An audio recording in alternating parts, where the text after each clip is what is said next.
Ciao ragazzi, vi farò vedere un video come si fa la pasta di trote bicolore con la pasta di trote verde e la pasta di trote bianca. Mettiamo un pochetto di pastina verde qui, né troppa né troppo poca, la mettiamo media. Poi mettiamo quella bianca qui,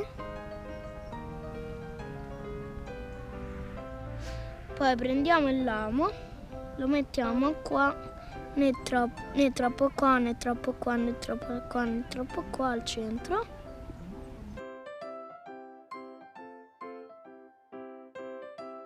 Lo schiacciamo un pochetto, così, poi la incastriamo, chiudiamo,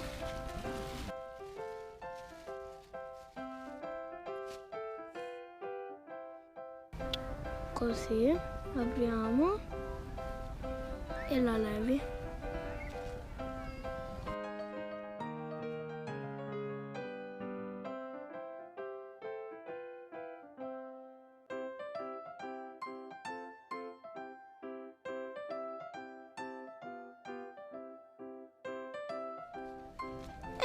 Ecco qua il bicolore, da una parte bianca,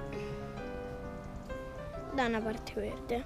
Se vi piace mettete un vi piace, se non vi piace non ditelo a nessuno. Ciao ciao!